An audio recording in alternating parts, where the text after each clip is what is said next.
March want his smuggling charges dismissed. AP correspondent Ben Thomas has more. Defense attorneys for Kilmar Abrego Garcia are arguing the human smuggling case against him should be dismissed on the grounds of selective or vindictive prosecution. They filed a motion asking a federal judge in Tennessee to do just that. Abrego Garcia was wrongfully deported to El Salvador in March. He's now in jail in Tennessee after being indicted on the smuggling charges. Defense attorneys say the government's intent was to punish Abrego Garcia for challenging his removal from the U.S. They allege executive branch officials have publicly attacked him and say the vindictiveness is clear from the record. Abrego Garcia has become a prominent face in the debate over President Trump's immigration policies. Prosecutors had not filed a response to the motion as of late Tuesday. I'm Ben Thomas. And Nebraska has announced plans for an immigration detention center in the state's remote southwest corner. The facility has been dubbed the Cornhusker Clink. It's part of the Trump administration's effort to add new detention facilities across the U.S. to hold the growing number of immigrants it has arrested and accused of being in the country illegally.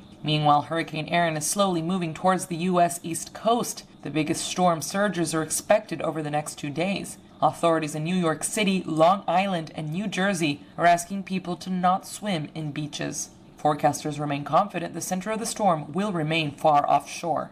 And Walmart has recalled Great Value brand frozen raw shrimp sold in 13 states because of a potential radioactive contamination. The U.S. Food and Drug Administration asked the company to pull 3 lots after federal officials detected cesium-137 in shipping containers and a sample of breaded shrimp imported from Indonesia. This is AP News.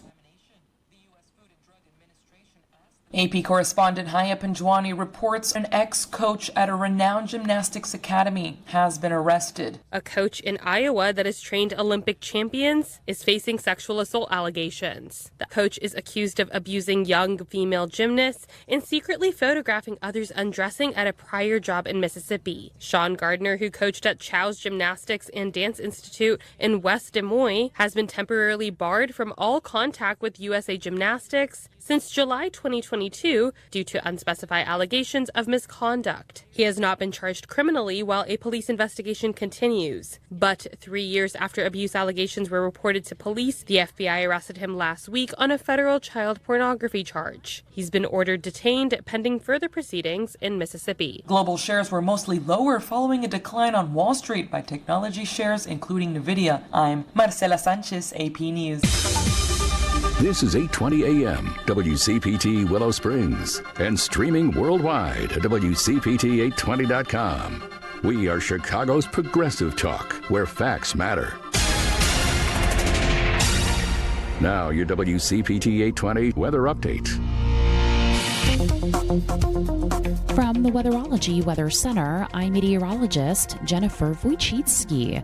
We'll see mostly sunny skies here for today with a high into the mid-70s. Winds out of the northeast around 10 to 15 miles per hour, gusting as high as 20. And then for tonight, mostly clear with a low near 65. Thursday, sunshine, high around 80 degrees. Friday, plenty of blue skies and sun, will see high around 84. That's your latest Chicago weather update. Currently, it's 70. Progressive's Auto Quote Explorer lets you easily compare direct rates from different insurance companies, so you can be confident you're getting the right one, even if it's not with Progressive. Way more confident than you were when you tried online gaming.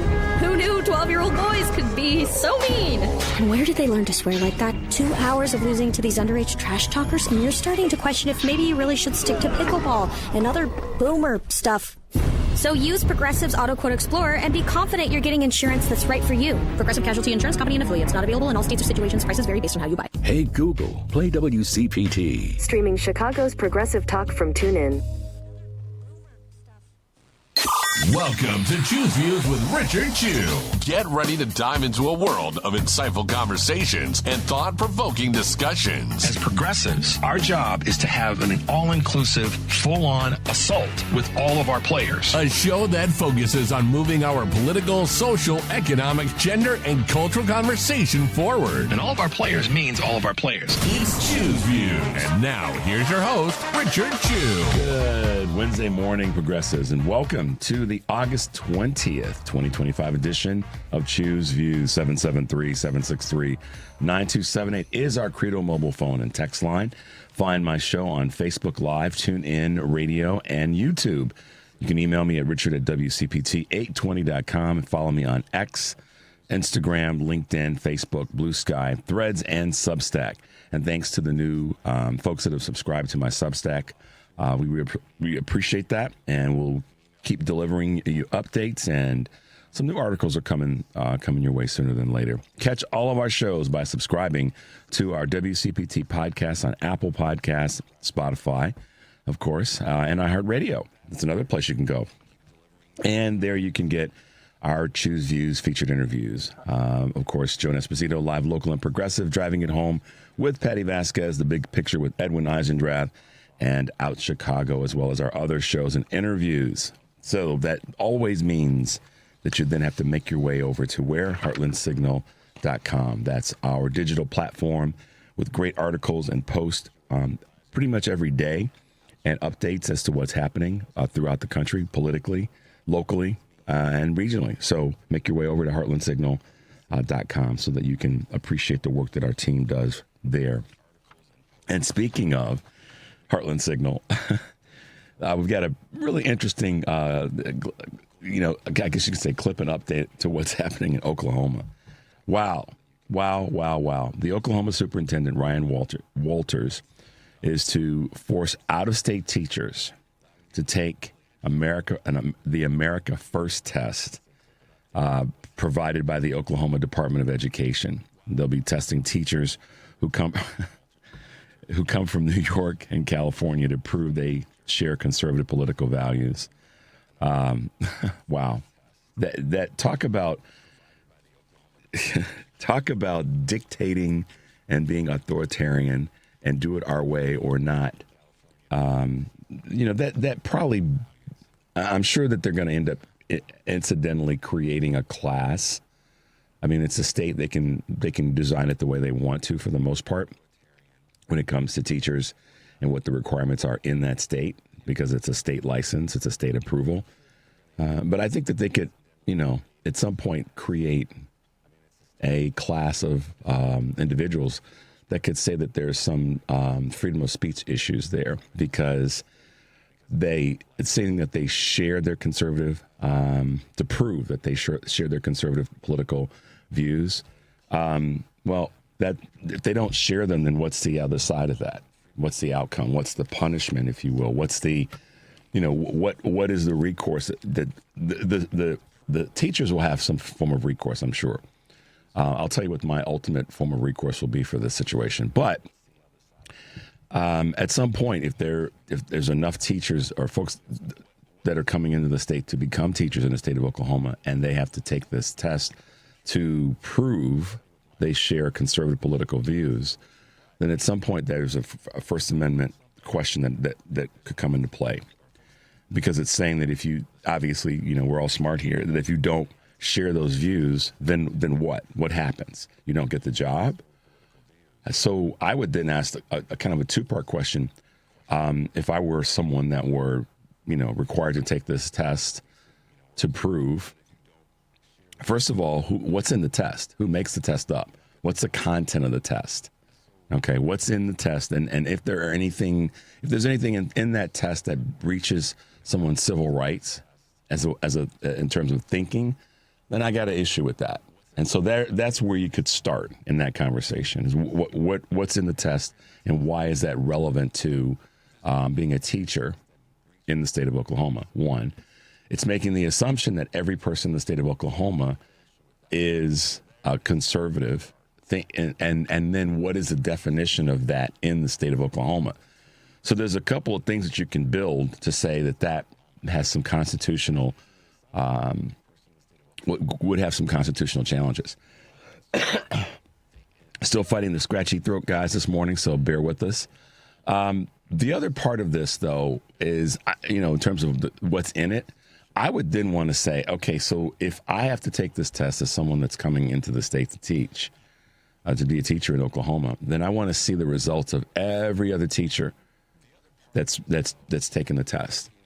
If they could say, well, it's private, then I want to see what the results are grouping wise. How many people did you did you say couldn't teach versus the ones that could teach based on what's in the content of the test? I'd want to know that, because I'd want to know if they changed what the quote unquote values are, the conservative political values are, when it comes to the test. I'd want to know what's inside of it. Show me.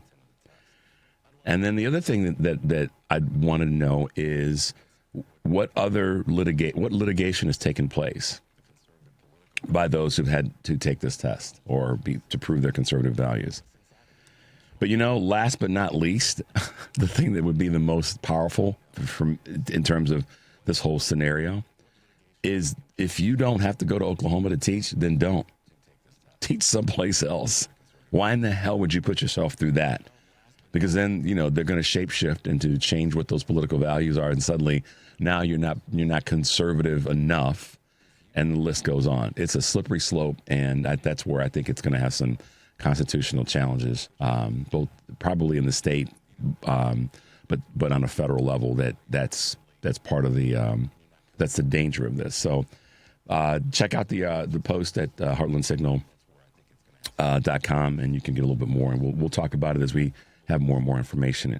Today's show is going to be great as always. We have our great guest, Kurt Mullett from Hoosier Blue 63. That'll be with us in the 7 o'clock hour.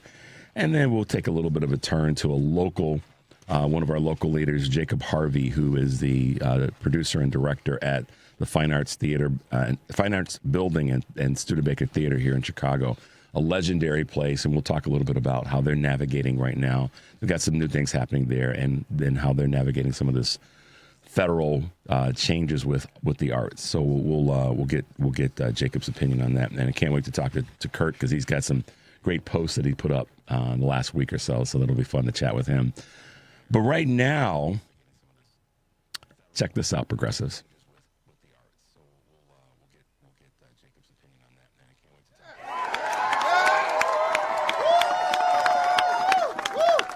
Unlike the Trump administration, Boston follows the law. And Boston will not back down from who we are and what we stand for. We will not back away from our community that has made us the safest major city in the country, and a leading example of why cities around the country make this country safer, healthier, and more prosperous for all Americans.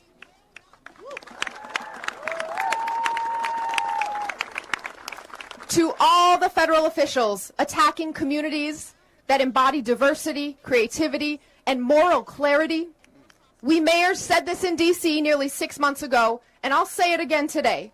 You are wrong on the law, and you are wrong on safety.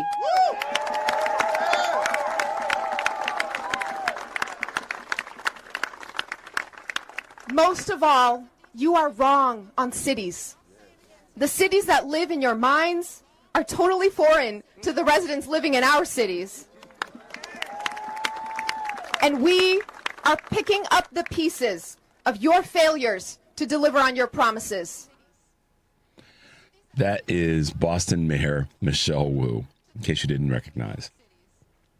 Yes, she's right. 5 months ago, Democratic mayors went to Washington, D.C., if you guys recall.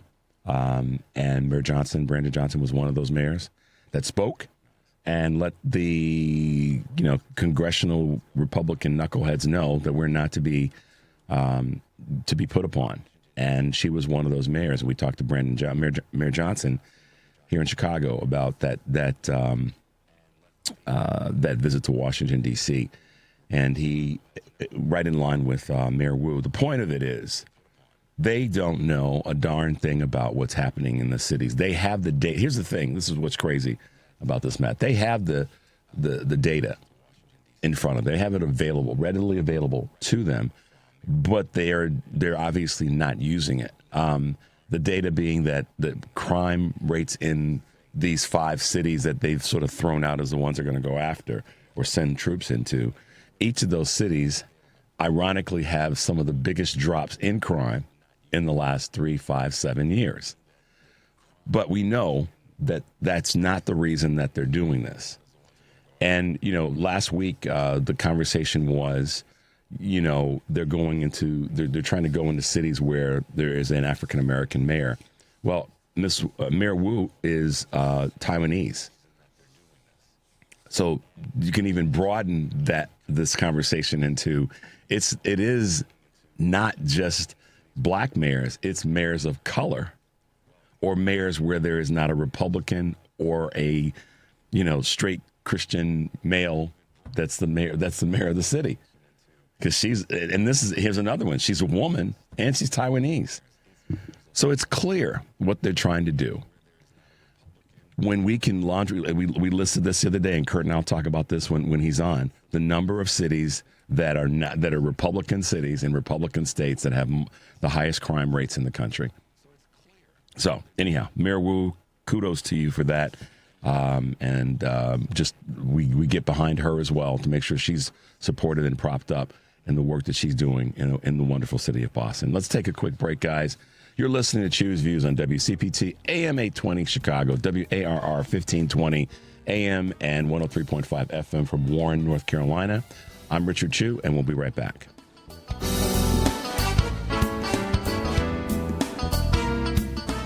This is a WCPT moment in labor. In the summer of 1881, 2 decades after the Civil War, 20 African-American laundresses met at a local church in Atlanta to form the Washing Society, a trade organization which looked to create a higher uniform wage and greater work autonomy for laundresses, also known as washerwomen. Through the help of local preachers and door-to-door canvassing, the Washing Society grew from 20 members to 3,000 in only a few weeks. The workers went on strike and faced opposition from their employers as well as the local politicians. The Atlanta City Council proposed a licensing fee for their organizing efforts. The strikers agreed to the fee in exchange for self-regulation. In the end, the City Council rejected the proposed fees and the laundresses prevailed. The impact of the strike led to increased wages for some, but showed that African American workers, including women, were vital to the New South economy. This has been a WCPT moment in labor. We're working for your rights. Hey Google, play WCPT. Streaming Chicago's progressive talk from TuneIn. Welcome back to Choose Views with Richard Chu. Hey guys, welcome back to the show. I am excited to be with you this morning as we fight through the scratchy throat syndrome. We'll call it that. That's a new one, Matt. We'll call it scratchy throat syndrome. But for now, let's take you guys over to a couple of Choose Views news items on this August 20th, 2025. All right, up in Canada, the Air Canada strike has ended. The union representing 10,000 flight attendants announced it had reached a tentative deal with the airline via mediation yesterday. The plan, which provides pay for duties performed on the ground, must still be ratified by membership in order to officially end the walkout, which began on Saturday, and canceled flights affecting 130,000 passengers daily. Air Canada said it would resume some flights starting last night, but it would take up to 10 days to fully restore the service. So I'm hoping that this worked out for everybody involved. Most importantly, the employees and the workers that are represented here. Home Depot misses the mark again. Yesterday, Tuesday's earnings came in for the second consecutive quarter, as the company awaits an uptick in home improvement activity. Still, the retailer maintained its overall look, predicting full-year total sales to increase by 2.8%. Chief Financial Officer Richard McPhail said consumers are still exhibiting signs of a, quote, deferral mindset, putting off major projects until they feel comfortable economically and secure. Though transactions over $1,000 rose 2.6% year over year. The report marked Home Depot's first in over 10 years time to disappoint on both earnings and revenue. The S&P affirms the U.S. credit rating. And I've got some comments about this. S&P Global Ratings has given U.S. debt a passing grade. The world's biggest credit company affirmed the nation's AA plus level, saying tariff revenues could be offset to the cost of the Trump administration's tax and spending bill. S&P, which rates most nations, also said that the outlook of the biggest economy and sovereign debt market is stable. That's a good sign. Here's the bend, though. However, it noted this could change if the independence of the Federal Reserve were eroded. The S&P first downgraded the U.S. credit rating from its top score of AAA in 2011. Now, the key sentence there is it noted this could change if the independence of the Federal Reserve were eroded. In other words, they're sending a signal to say, leave Jerome Powell alone and let him do his work, because it's actually what he's done that's kept it stable when it comes to this integration between tariff, interest rates, and inflation. That's a fact. So they're sending a signal to leave him alone. Let the independence maintain itself. All right, almost all in-house AI pilots are failing. This is crazy. Companies contemplating a foray into generative AI should let someone else make the tools. That's a takeaway from a recent MIT study, which found that 95% of internal AI pilot programs fail to boost revenue or productivity. Per Fortune magazine, the issue isn't subpar models, but flawed integration. Successful startups use AI to solve targeted problems, which specialized external vendors succeeding twice as much often are better proprietary pilots. MIT also determined too much AI spending goes to sales and marketing, even though reducing outsourcing and streamlining back office operations actually drive the savings. So in other words, work on developing the tools rather than just putting them out there to make them popular for us to be interested in. Some basic business thinking there in terms of the development cycle. Streaming keeps breaking records. Streaming viewership set another record in the United States in July. For the 6th month in a row, it made up more than 47% of all TV use, according to Nielsen, a jump of about 6 percentage points year over year. Simultaneously, cable use dropped from 23.4% in June to 22.2% in July. The two biggest streamers, YouTube and Netflix, each hit monthly highs, and together they matched cable and outstripped broadcast television by 4%. Wow. Alrighty, Aaron, the storm that we've all been paying attention to is, as of late yesterday, is bringing rip currents to the North Carolina area. It touched on Tuesday as a Category 3 storm with dangerous surf and rip currents forecast for the East Coast. The storm shouldn't make landfall, but has already necessitated 75 rescues for rip currents in North Carolina, where tropical storm warnings could lash the Outer Banks with dangerous waves, storm surge, and 70-mile-an-hour winds. Forecasters believe Aaron represents the start of a busy hurricane season, with a 60% chance the next storm brewing in the Atlantic will upgrade and be named Hurricane Ferdinand. Ferdinand, not Ferdinand. Let's get that right, Chew.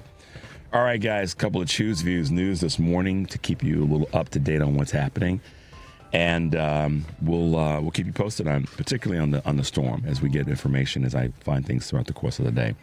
So there you go. All right, it is Wednesday morning, and that means that at 7 o'clock, our good friend Kurt Mullett will be chatting with us about what's happening currently and some of his posts.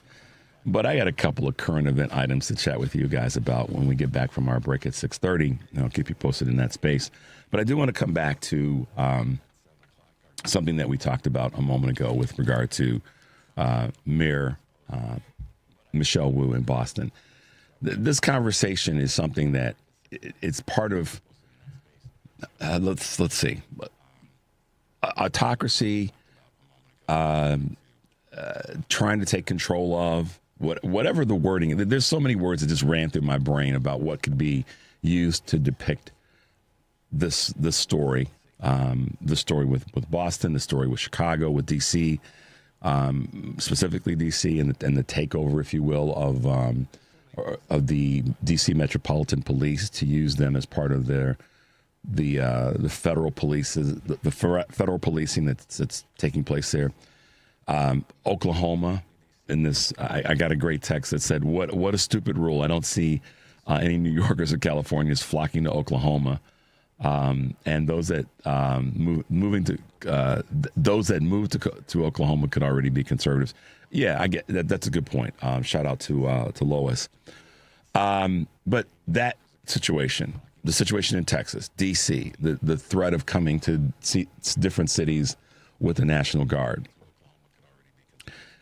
If anybody that voted for Donald Trump that said they were voting for a certain type of, economic genius, or certainly, in their mind, or at least in what they thought was in their mind, someone was going to fix the economy and all these other things.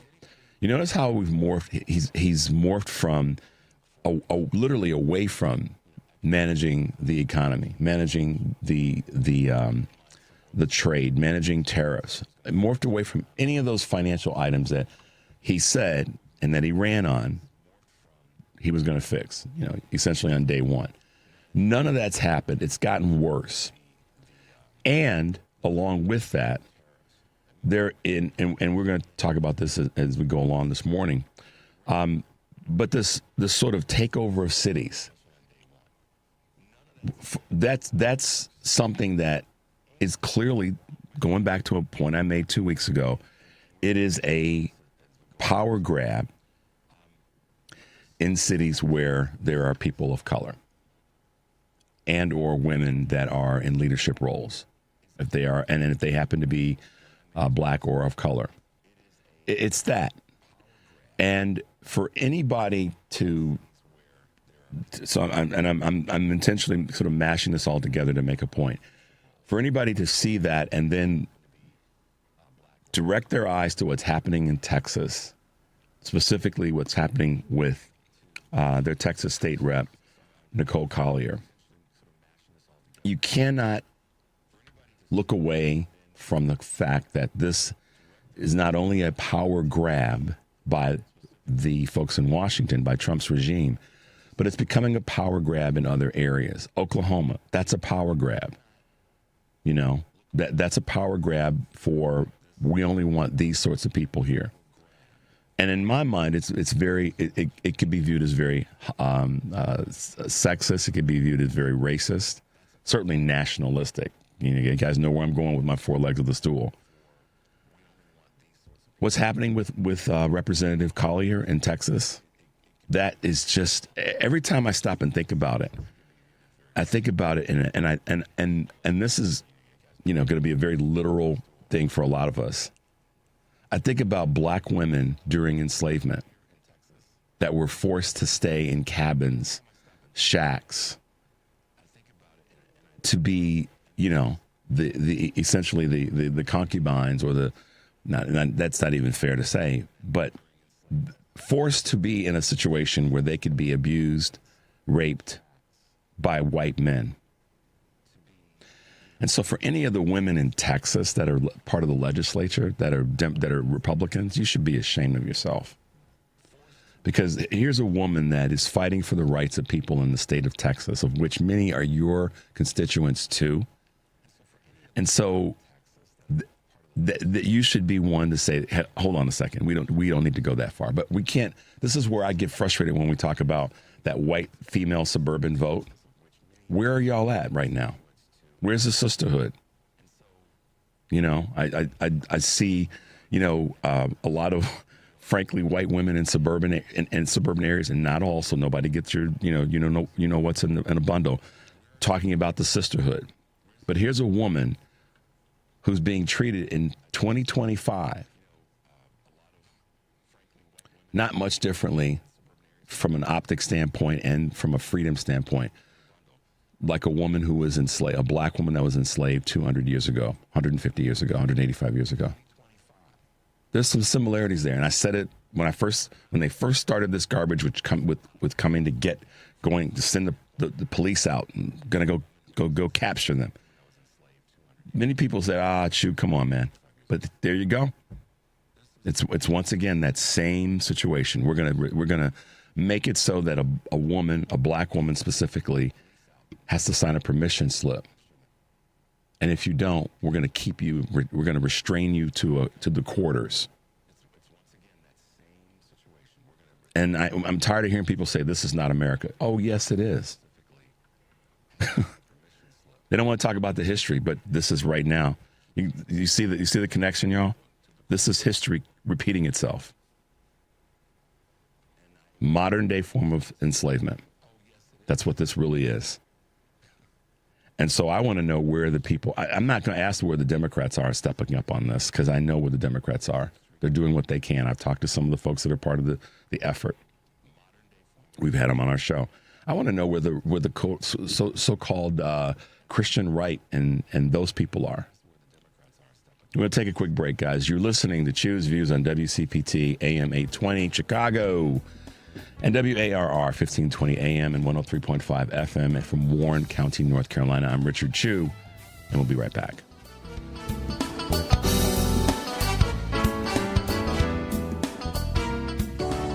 When it comes to banking, you need a bank you can trust. A bank with a rock-solid reputation and the highest integrity. A bank that gives you the attention and respect you deserve.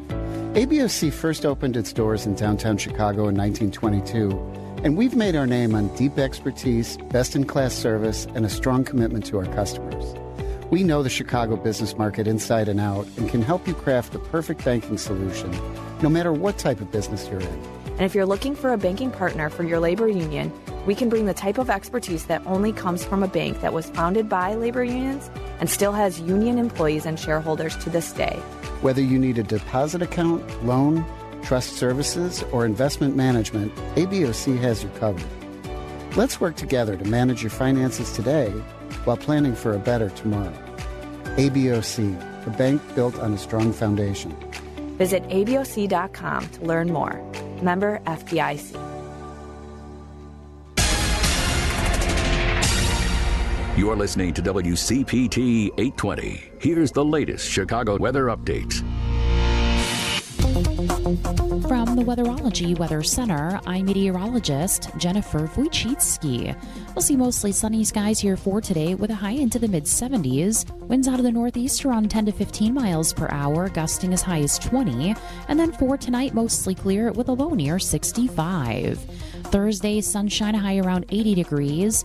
Friday, plenty of blue skies and sun, will see high around 84. That's your latest Chicago weather update. Currently, it's 70. WCPT 820, Chicago's progressive talk, where facts matter. Welcome back to Choose Views with Richard Chu. All right, guys, welcome back to the show. I've gotten some great texts already this morning, and one of them was asking about why Texas Dems did not stand with Representative Collier. I don't know the exact answer to that question. I know that some have said that they have been in touch with her, they've been in communication with her, and you know that was a decision that she made, but they supported her, and they supported their decision, her decision rather. So the other text that I got is I find this interesting. Sometimes people send certain things and they don't think that I'm going to read them on the air. Someone said, this is about the cities and the troops in cities. It's a dry run to martial law. I've been saying that for weeks now, so that's nothing new. So we've been talking about that for a long time. In fact, we've been talking about that since before Trump got elected the second time, that the next thing that would happen is you'd see if a Republican got elected, specifically him, that they would try this garbage because of what happened in the first term. So that's nothing new. But this is the part that I find interesting. It started with Muslims, now immigrants, then citizens. And the person says, "You're next, Richard." So I don't know if I take that as a threat or if I take that as a, someone trying to make me aware as a black man in America that I know my place and I know what could happen. I'm fully aware of that, just FYI. But to that end, I also sent a great text, and this is the real thing, coming back to whether it be Mayor Johnson, whether it be Mayor Karen Bass, whether it be Mayor Michelle Wu, or any of the other mayors that are of color in the country, women and or of color, that are in blue cities. It is about that. So I agree. Yes, it's about, it's a dry run for martial law. It's a dry run for who we're going to go after next. It's all of those things. It's all of those things rolled into one. But what it also is, and I have to give a shout out to our good friend Karen Byrne. It's about a distraction from the Epstein files. It's just that. It ultimately is. even this conversation, and Kurt and I will probably talk about this, around canceling mail-in ballots. That's another distraction from the Epstein files. It's just one more thing to throw out. I think what's happening, Matt, is that they are sitting, there's a few people sitting in a room with monitors of all the different news channels that are out there, all the different, excuse me, guys, all the different news channels that are out there. Whatever they might be, across the globe, folks sitting in a room and watching all the different things that are being said, all the different things that are being talked about.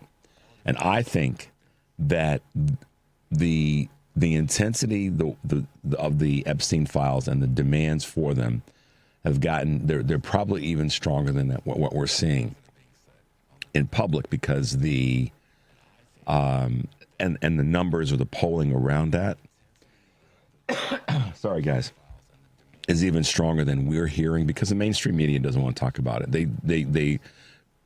They try to, maybe, but they really don't at the end of the day.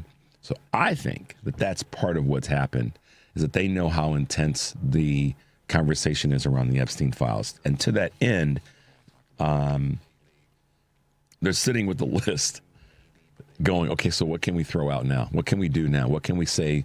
What can we get back to, the chief of staff with and say, this is what the president should be talking about? And they're sitting in their room in the White House going, okay, so we got to talk about that. We got to get him to talk about this. We got him to throw this out. So let's throw out, we're going to cancel.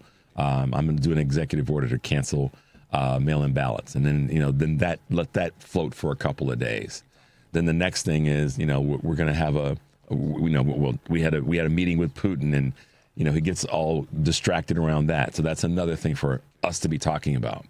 Then he's going to send more troops into certain cities. That's another thing for us to be talking about. So I think, Matt, they've got a list of things that they can just keep going back to, wash, rinse, and repeat, to throw out as distractions from the Epstein files.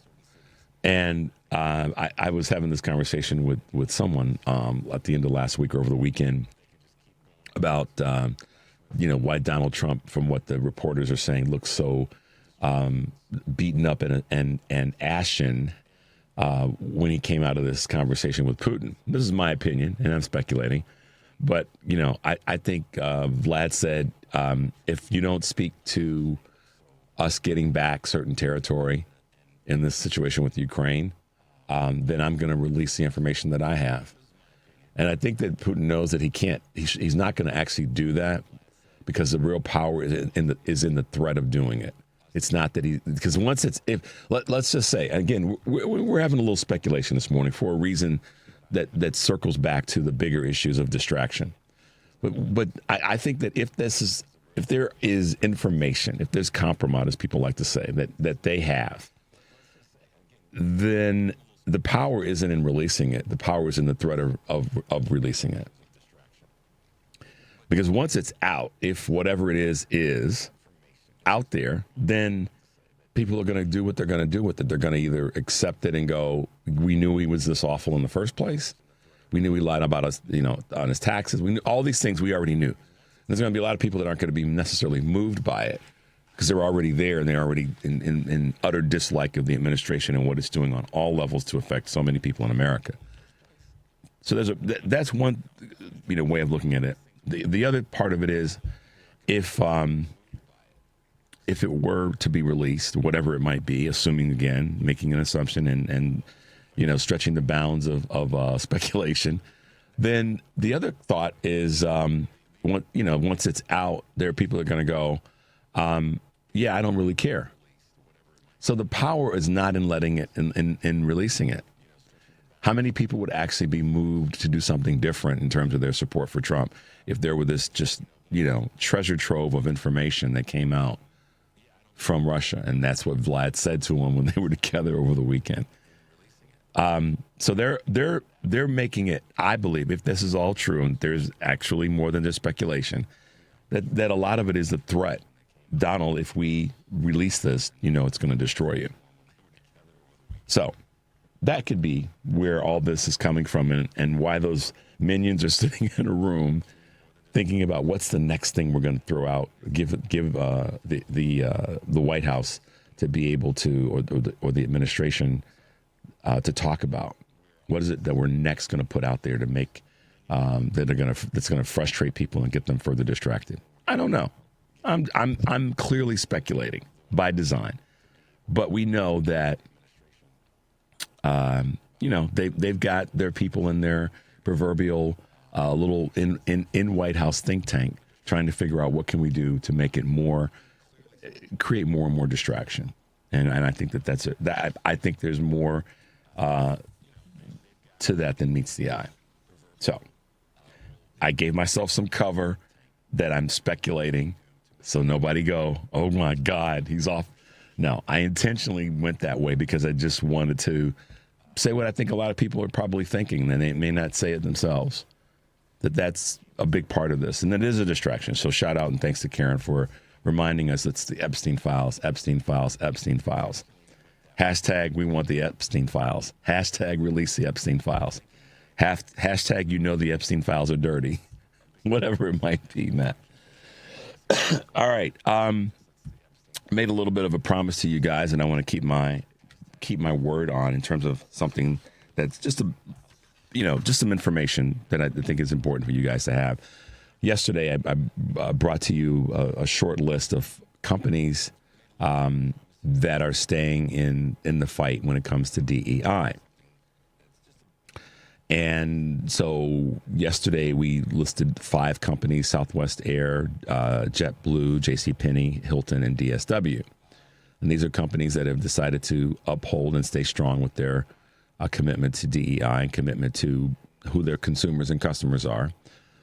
So that was yesterday's 5. Today I will give you another 5. And let's see, we'll go with Alaska Air, American Express. How about this one for those who have a hungry tummy? Chili's. How about that for number 3? Staples.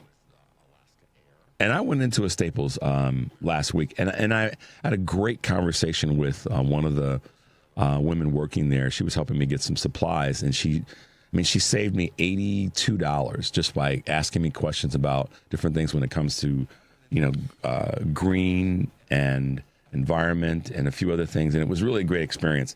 And I've been going to Staples for a long, long time, but I didn't know. And I asked her flat out, I said, Staples is a really green company. She said, yeah, we really do focus. We put a lot of effort toward the environment. So there you go. Well, that was 4. Alaska Air. Let's go back to this again. Alaska Air, Chili's. Let's see. We said Staples. Who else did we say?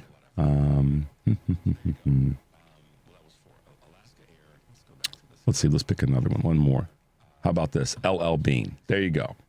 So those are our 5 today of companies that are keeping it real when it comes to DEI.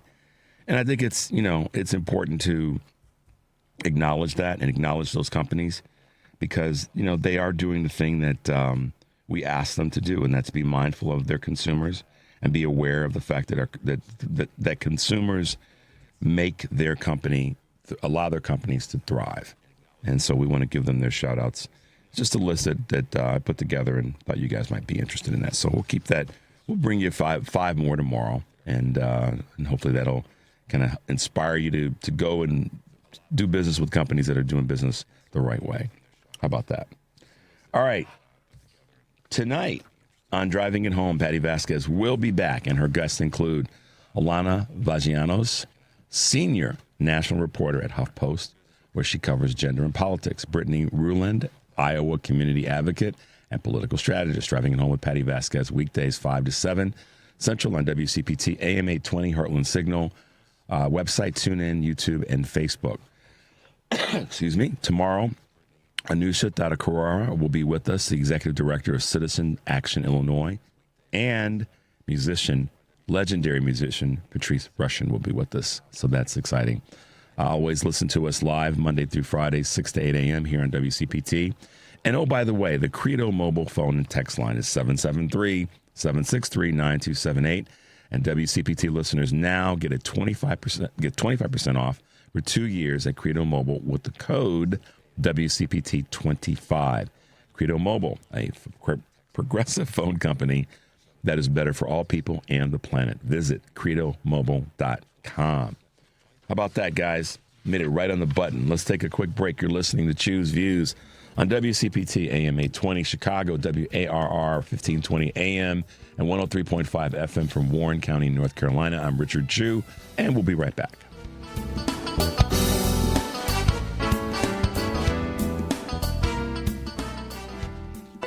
Check up on health with Chris Whitting. We often read about celebrities headed to rehab, but there are many programs available for the average person who's battling substance abuse. Everything from celebrity rehab to high-end 12-step-based programs to outpatient programs, which is really where most of treatment in the United States happens.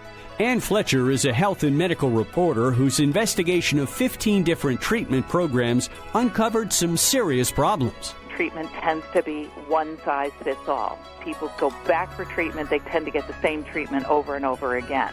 Number two was that there's a big gap between what the science shows to be effective for addiction treatment and what actually goes on in these programs. And then the third thing is a lot of the things that we think should protect us when we go to addiction treatment don't protect us. I'm talking about credentialing and licensing in the field. For Checkup on Health, I'm Chris Whitting. This is WCPT 820, where facts matter. Welcome back to Choose Views with Richard Chu. All right, guys, welcome back to Choose Views. 773-763-9278 is our Credo mobile phone and text line. Okay, so what's happening with the conversation around Gavin Newsom and what we're watching? If you guys have been paying attention, I just think it's been hilarious. What am I talking about? Okay, you've seen probably. I'm gonna make an assumption here, so I don't want to make an assumption, but I do want to kind of throw this out there. Have you guys been paying attention to some of the things that have been posted on the various social media by Gavin Newsom's team? If you haven't, treat yourself to follow him on X or follow him on Instagram, because what they've been putting out, and you guys probably have heard by now, has been absolutely social media gold. It just has. And he's been trolling, dragging Donald Trump, the administration, and to some extent members of of Trump's family, and the list goes on. It's been beautiful to watch, I'll be honest with you. Now, I know that some people say he should be governing. Yes, we can walk, chew gum, and we can run, chew gum, and observe the beauty at the same time. We can do more than one thing at the same time. He can govern. He can stand up for people, stand up for Democrats in Texas and the rest of the country. And he can also troll Donald Trump and fight back with how we're going to go forward with the new legislation that they want to put in place by word of the voters of California, not by a mandate by the governor, but by word of the voters of California to change their districts. You can do all that and still troll Donald Trump. And I love some of the things that he's done, that they put out. And it was revealed the last couple of days. I said this on Monday when Sarah Jones was with us. I said the person that the people that are around him that are giving him some of his energy right now probably don't look like him. And I was making a little bit of an assumption there, or making a broad sort of stroke toward some of the things that he's saying and the way in which he's saying them, and some of the things that he's doing on social media must be coming from either some people of color, some members of the LGBTQ community, or more broadly, women, because the attacks have just been vicious, but right on point. And so if you haven't been following some of his stuff that he's put on social media, you should do yourself a little bit of a favor for some fun and go check it out, because he's making good political points while at the same time trolling Donald. And so, I think it's kind of great to see. We got a clip that we want to play, though, where he speaks to this reality that Donald Trump is just lying consistently, as he always does. But we'll let you guys check out this Gavin Newsom clip that we have on Trump. Epstein and Trump were close. Sorry, Donald, just a fact. And when Elon Musk tweets Trump's on the list, and a few days later, there is no list, it begs questions. So they dangled this in order to get votes, and they lied to people. And we're only 6 months in, and the vandalization that he's done, pushing the boundaries on the rule of law, this is darkness. Really? Because I hear this every election cycle. No, it's a dangerous game, and America is struggling, and I really worry about our democracy. But Trump is likely to lose power unless they can rig the game. Governor Gavin Newsom, are you going to try and become the next president of the United States?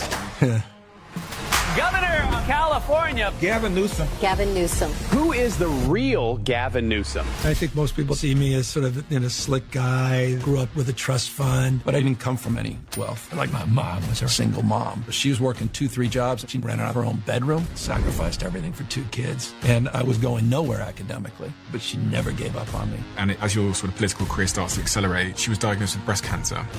Yeah, and she was in so much pain, suffering, she's going to do an assisted suicide.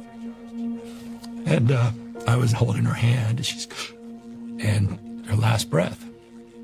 But look, everything that finds the best of me, grit, hard work, is reflected in her. And that led to me sitting here with you as governor of California in politics. He's an incompetent governor. Look at the job he's doing. He's a stone-cold liar. There's always conflict between you and Trump. I think he enjoys sparring with me. I know he thrives on it, but I'd be lying if I didn't say it. Every time I have a conversation, it's unbelievably cordial. And he says, you need anything, call me. Including the night before he, quote-unquote, federalized the National Guard, but then calls me Newsom. He wants to take me out. Do you think he's going to try and stay in power? So I don't think I'm exaggerating it, but when people close to Donald Trump send the governor of California, hey, they're not around. How about that, guys? So, in this conversation right now, about who's next and where the leadership is coming from, I've said this for weeks, if not months, with the assistance of some really great folks that have been having this conversation with me. We don't get credit. Maybe we should be the ones that push the narrative further and not ask for credit, but just take it. And that's, I literally just feel that that's really what we should do, is not ask for the credit, just take it. Of our bench. We have a strong bench. I am not in one way going to, let me say this a little bit differently. We have a strong bench, not just on a federal level. Okay, you guys got to hear me on this. We have a strong bench, not just on a federal level in terms of who might be the next leadership voice of the Democratic Party. We do. I would say right now that whether it be, and I'm just going to say this to be quick, Gavin, JB, Kamala, Wes, Gretchen, just those 5, Josh, those just 6 just come to mind right out of the gate. For president, right now, they're ready. All the 6 of them are ready right now. Somebody prove me wrong. Because this is what happens in this conversation, Matt. We got a lot of folks out there that are pundits. Diction is hard when you have a scratchy, crazy throat. You got a lot of folks out there who are naysayers, pundits, trash talkers, trolls that want to get us to buy into their conversation and into their narrative. And they're wrong. We have an excellent, great, strong, stout bench. Not one of them could come to me and say that those 6 that I just listed, and there are more, that could run for president, win, and be miles better than where we are right now. And y'all know it, whether it be Kamala, JB, Gavin, Josh, Gretchen, and I missed somebody this time. Any of those 5 right now, Governor Wes Moore. I'll throw him in the conversation. Any one of them, because we have a strong bench. Why do we have a strong bench on a federal level? Because our ideas are better and they're inclusive of all of the country. Right there, that's enough for me. My standards are high, but I know where we are and what our country needs. And those 6 people right there could run this country in overnight. They would be great chief executives of the country. They've been chief executives of their state, or in large measure running a large part of their state, or as in Kamala's case, elected to 3 different levels of our federal government operation. They're all capable beyond that. So our bench on a national level is strong. Our bench on a federal level, on a regional and local level is strong. We in Illinois, we've got some great people, and we'll be talking about this in the weeks to come, which is the reason that I wanted to talk about this right now. We're going to be talking to people that are running for office in the state of Illinois, for state offices, as well as federal offices. We'll have them on the show. Why? Because we got a great bench. Cory Booker is another. Thank you, Kurt. The list goes on. So the reason I wanted to play that clip with Gavin Newsom is there's one little part in there where he talks about, how he had to make changes and how he had to get better. He's talking about school and his mom. That's who we as Democrats, I believe, have always tried to be. We're always trying to figure out how do we get better? How are we more inclusive? And with inclusion, I think, comes an improvement because you have more ideas. With diversity comes in getting better because you've got to bring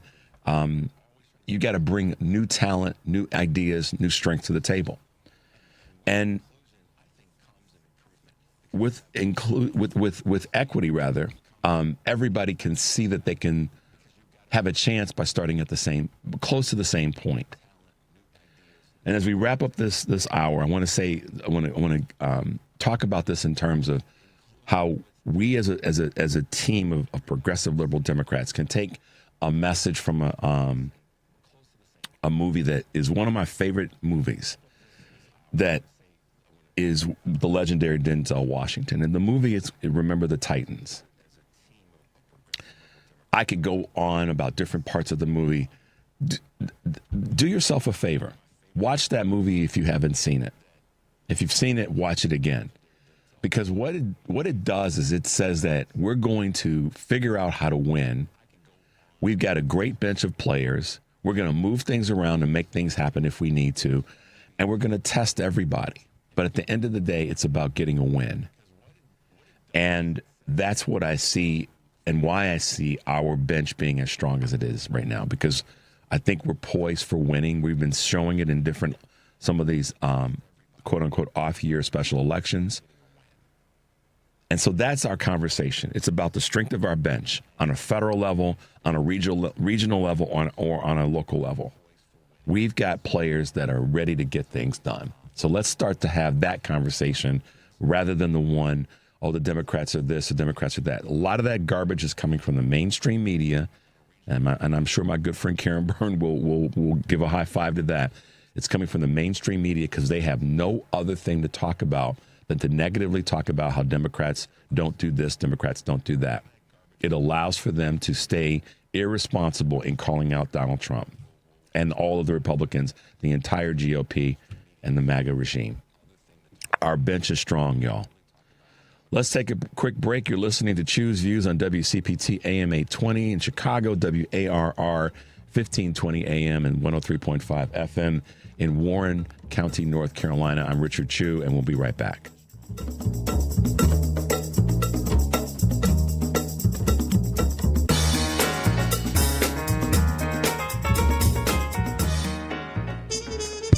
Hey, progressives, this is Richard Chu, host of Choose Views here on WCPT AM 820, 6 to 8 a.m. Monday through Friday.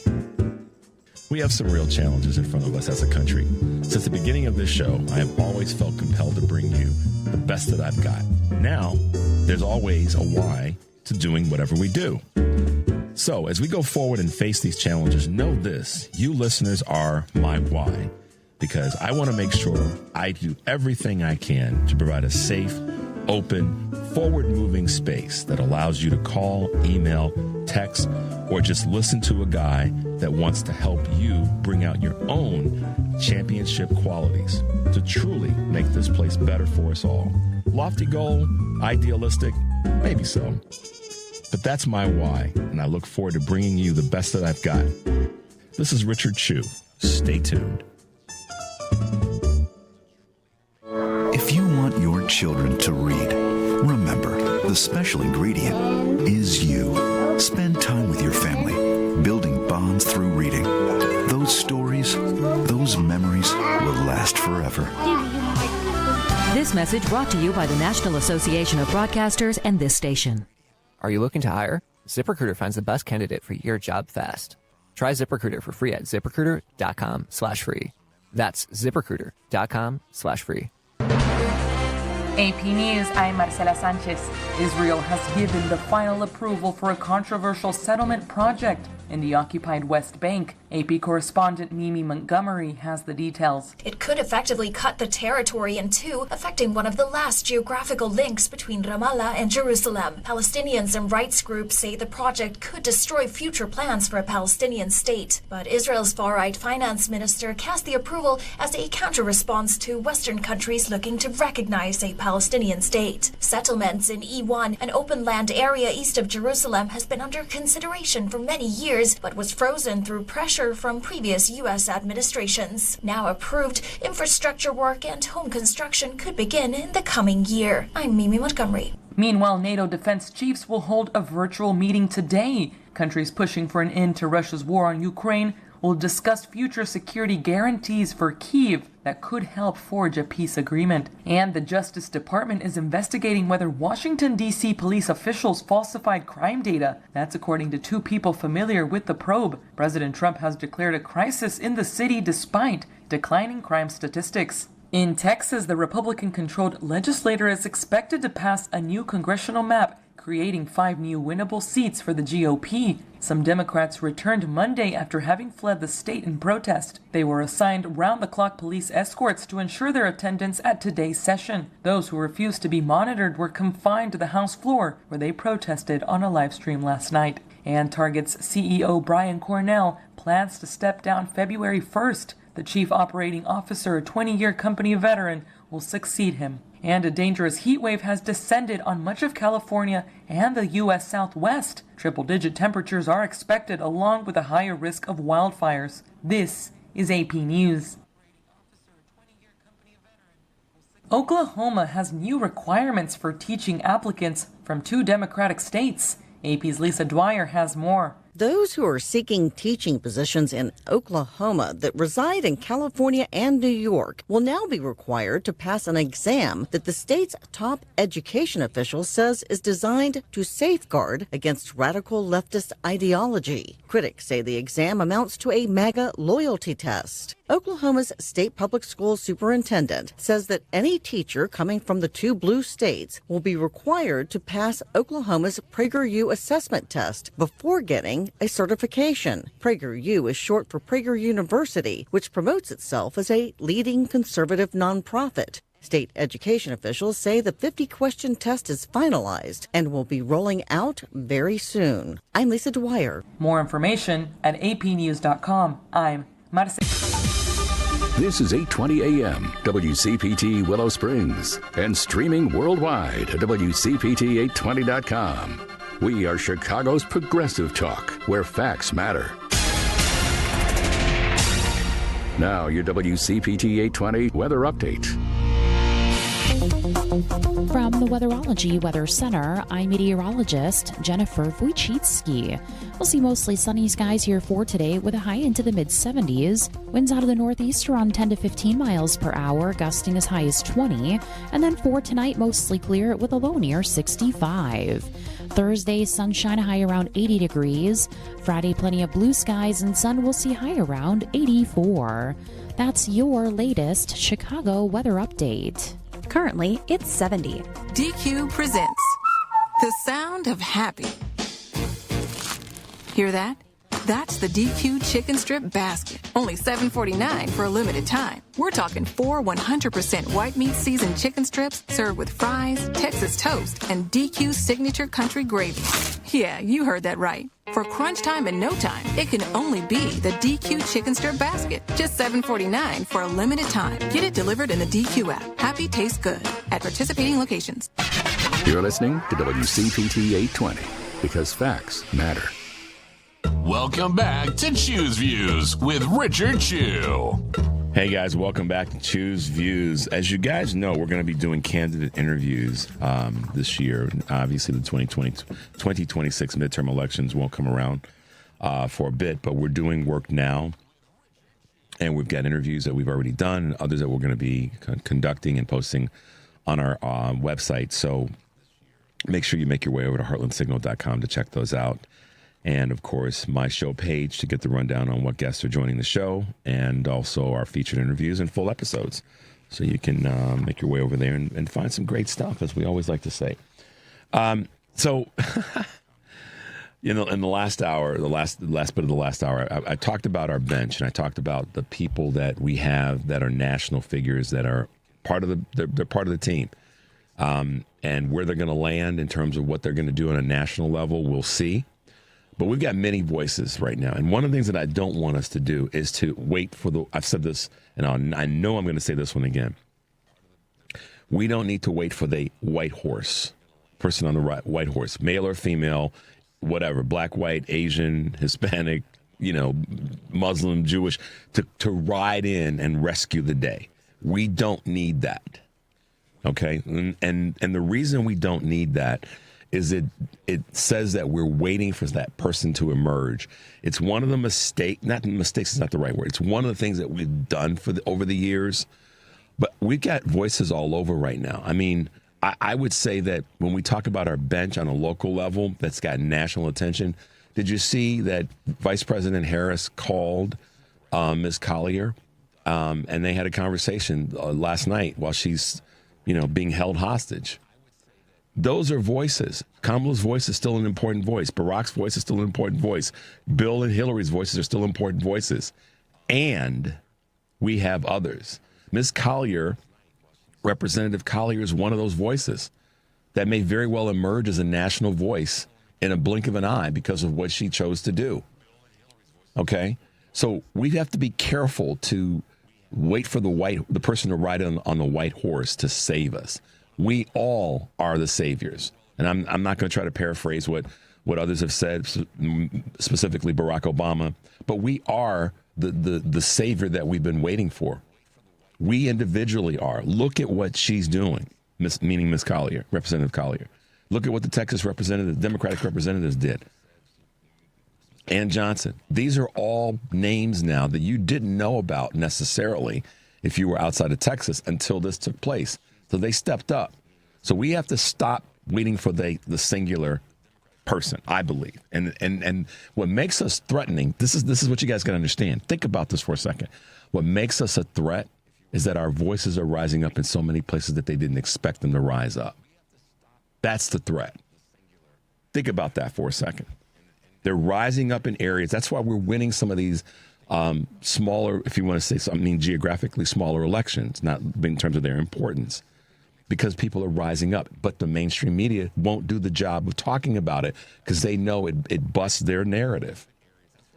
And one of the people in this country right now that has risen up and has made his voice heard and is reaching out to younger potential candidates and getting them in the mix is our good friend, Kurt Mullett from Hoosier Blue 63. Welcome to the show, brother. How are you this morning? Thank you very much. I appreciate that. I'm doing good.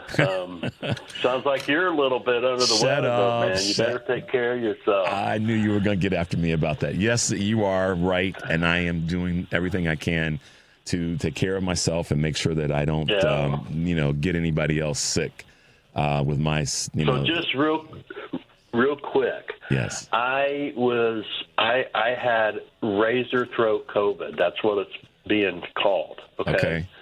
It attacks your throat first, and I had a severe sore throat, worst I've ever had in my life, for about 3 days. Okay. So just be careful, brother. Just be careful. No, I will be, and I appreciate it. I'm still dealing with it. So. Well, here's the thing on that subject. Two quick things. One, I am, and I'm being very mindful of it, and I don't have COVID, but I do have a scratchy crazy throat, and it's, you know, all the things that come with it. Being very mindful and very safe in that regard.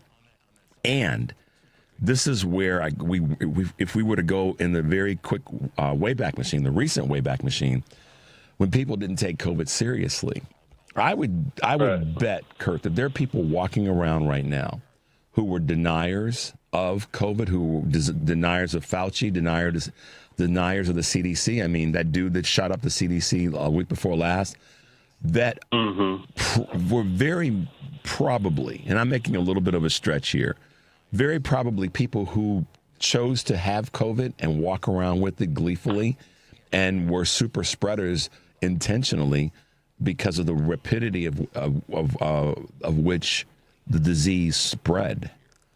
And, you know, to this day, I still believe that a lot of people just were being ornery and hard-headed, and they were the ones that made this worse than it ever needed to be, beyond what, you know, the denial that Trump was in and the administration during that time. But anyhow, that's a conversation for another day, in part. But thank you for reminding me to be careful, and I appreciate that, and I will, I promise. So, hey, man. Yeah, and you called them ornery and hard-headed, and I'm going to call them stupid. So, you know, well, Ed, that's our trifecta of calling folks out, ornery and hard-headed. That certainly rewinds itself back to an earlier day in my life, and then you just came. Okay. So you all just walk with me and Kurt for a moment. We're gonna have some fun. Me and Kurt out playing in the backyard, you know, shooting hoops, doing whatever. And our parents, you know, roll in and they're like, boy, those two are so ornery and so hard-headed. And one of the parents says, nah, they're just being stupid. Yeah. Mom says that they're being ornery and hard-headed. Dad says, no, they're just being stupid. They're just being stupid. So, you know, yeah. Oh, man. So, well, listen. Sorry, I have to say this. You guys, I always say this when Kurt's on. You guys have got to check out some of the things that he posts. And he posts a reel that I just thought was phenomenal. And the reel is, you know, he and I'll talk about it, but I'll just give a little bit of the quick headline. It's when I talk about us having a good bench, and we talk about how we have leaders in different communities that are getting the job done. Kurt posted a Chicago-specific and Illinois-specific video reel about how Trump wants to try to come in and, quote, take over Chicago and you know, wield his so-called power with the National Guard, et cetera. And Kurt broke down some numbers and put it into a reel that you guys should really check out. And this is a dude that's from Central Indiana, but he was able to say, no, this is just Trump being Trump, trying to pretend like, you know, he knows what's going on in the city and in the state of Illinois, and also another distraction.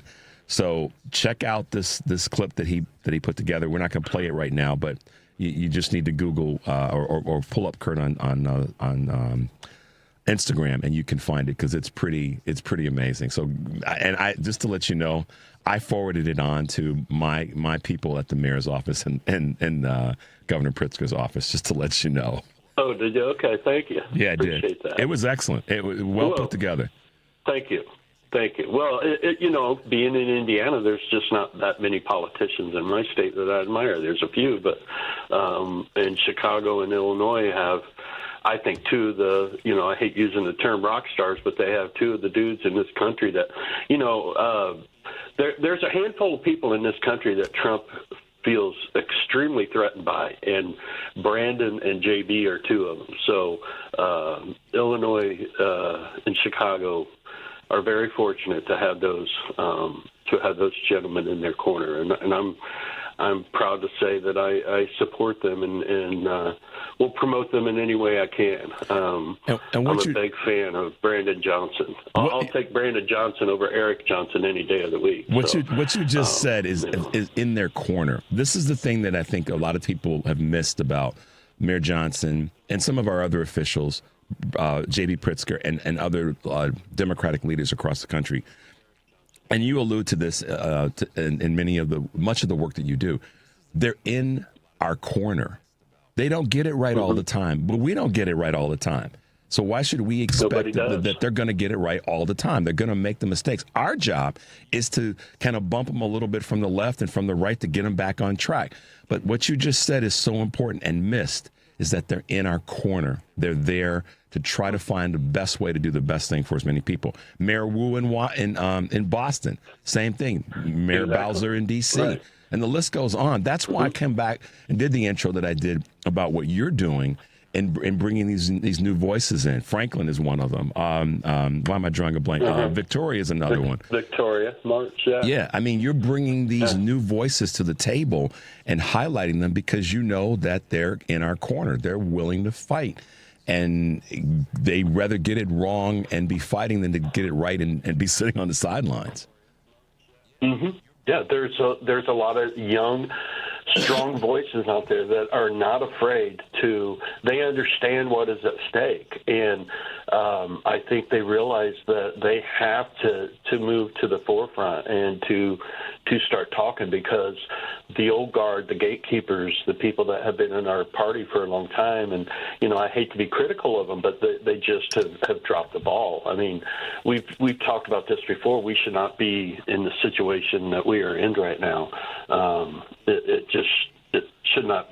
He should have been thrown in prison on January 21st. Yep. And that is something that will bother me for the rest of my life. And that just shows you the weakness that, we just, I don't know. Yeah. I don't know. But that's a struggle. It's a struggle. Let me tell you. So. No, I know. And I've seen the clips that ask the question, if Merrick Garland had done his work differently, would we be in this mess? And we can go even further back in the rewind machine. Right. But I think the real key right now is to focus on the strength of the future. And you've been doing that with the people that you are highlighting and the people that you are bringing to the table, and that we're trying to amplify their voice and their message, because I like what Victoria's doing. I like what Franklin's. I mean, they're bringing out so much new energy, and look around the country. I mean, Brandon Scott, the mayor of Baltimore, young cat, great energy, and what freaks out part of the GOP right now is that our younger voices have ideas, and they have forward thinking, they have progress, and it's part of their DNA. The younger voices on the Republican side, they're just all about vitriol and anger, and there's not any strong ideas about the future. It's really about rewinding and going backwards, but it's not about taking things forward. And so that's what's also, I believe, got the right kind of freaked out, because our young, energetic, passionate, idea-filled voices, they've got them a little bit unnerved, because that's really what the youth is saying they want to hear, is what our younger voices are saying. I mean, and you've been highlighting that really well. We're talking to our good friend Kurt Mullett from Hoosier Blue 63, and you're listening to Choose Views on WCPT AM 820 here in Chicago, WARR 1520 AM and 103.5 FM in Warren County, North Carolina. Of course, I'm Richard Chew. Kurt Mullett, what you got to say, man? I sent you a couple of articles. Of one. Yeah. Did you get the article I sent you about Josh Shapiro and attacking the voting situation with Trump? Yeah. I read your emails. Yes. And I've seen a lot of that, and there's just so much going on right now. It's just so hard to absorb, and I feel like I'm behind a rock right now because of my illness. Just took me out of it for about a week, so I'm trying to catch up, and I've got a stack of things to go through. But the voter fraud, the meeting with Putin, the bending of the knee there, and what happened with Zelensky and the meeting there, and I mean, it's just crazy. His obsession with the Nobel Peace Prize, that oh my anyone gosh, paid attention Caroline Leavitt calls it the Nobel Peace Prize, not the Nobel. So she's just an idiot. I mean, I'm sorry. You can call her hard-headed, whatever. She is a freaking idiot. I mean, this lady, unreal. Oh, man. Yeah. Don't get me started on that. But, the fake elector thing, this has been going on for a long time, and we know who the cheaters are in elections. It's the Republicans. Data proves it, okay? Voter fraud in the U.S. occurs less than, I think it's 0.025% or something ridiculous like that. It just doesn't happen, okay? I read an article. You are more likely to be struck by lightning than there is voter fraud, okay? Now, to make that make any sense to you, ask yourself, how many people do I know that have been struck by lightning? Yeah. I mean, wow. Voter fraud occurs less than that, okay? I mean, it's just crazy what this guy has done. This is who he is, though. But it's been proven all the way back and before, but I'm going to go back to Florida in the 2000 election, when they had a recount in Florida.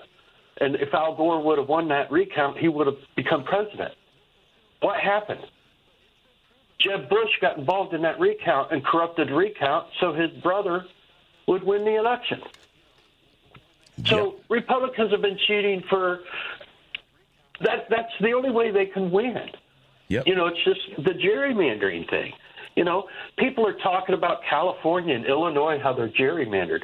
I've got a list of states: South Carolina, Wisconsin, Florida, Ohio, Indiana, Missouri, Arkansas. All of them have barely one Republican, percentage of votes, but yet they hold the majority of their House seats within their state. Okay? I mean, gerrymandering has been done by Republicans unlawfully for decades. Yep. Okay? Indiana, it occurred in Indiana back in 2010 and 11, I believe it was. So, sorry. No, I guess that's the reason that I sent you that article, because this conversation around voting, and specifically this, I'm going to sign signing an executive order to, eliminate mail-in ballots. I mean, it's come out, and we all that pay attention to this know this, but he mail-in balloted. He did it. He voted by mail-in ballot himself, and as so many people did. But the real crux of this is that, and this is what I think a lot of people have missed. He said that his daddy Vlad told him that it was a bad idea, told him that it was corrupting the voting in the United States, and then he, being as stupid and as gullible as he is, repeats that without, vetting it, if you will. Not that we'd have an expectation that he would vet anything, but without vetting it, to find out, one, that Russia has that as part of their voting DNA, one, and two, the number of states in the United States that do it, and the success that they've had in terms of voting accuracy. But then to think that he has the power, executive order or not, to go and change the voting guidelines of the states it just shows how stupid he is. And yet and this is yet another distraction. And it also flies in the face of, hey, we're going to let the states do their thing.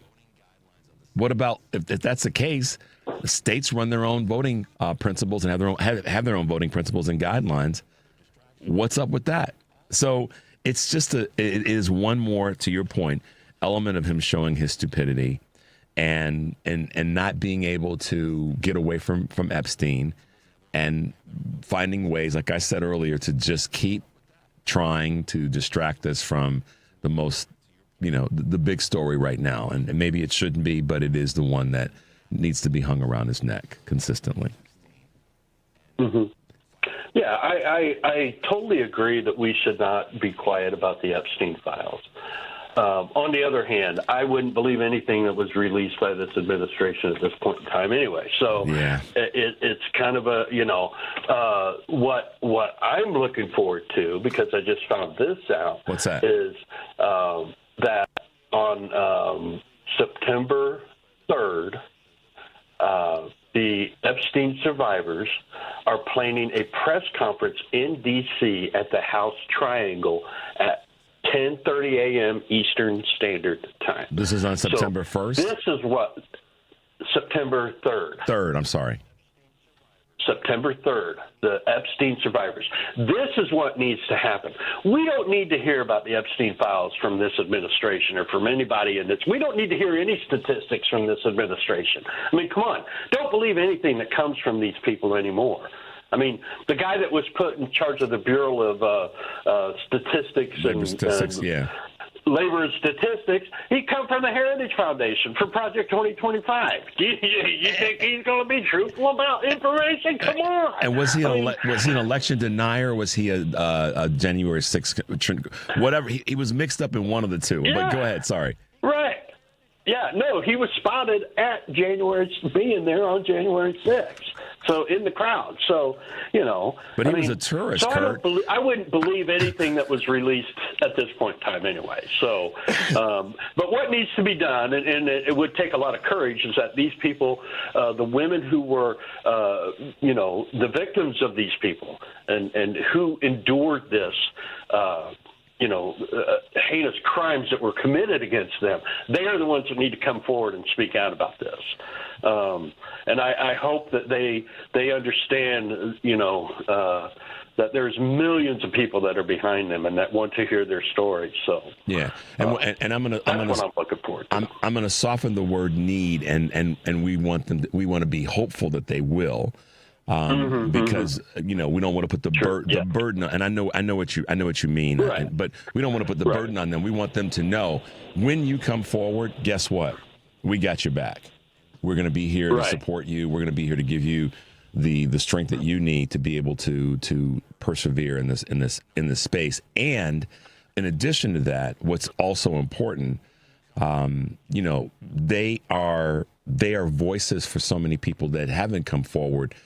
And not just in this particular situation with Epstein, but so many other situations where young women and girls have been abused by these creeps that are out here. And so, yes, we want to encourage them. And I'm glad that you brought. I didn't even know about this September 3rd event, but I just read it this morning. I think it was from Newsweek. I believe I've seen it or what have you, and I hope that it's true. So, wow. But I just read it this morning, so that's super we'll powerful. See what happens.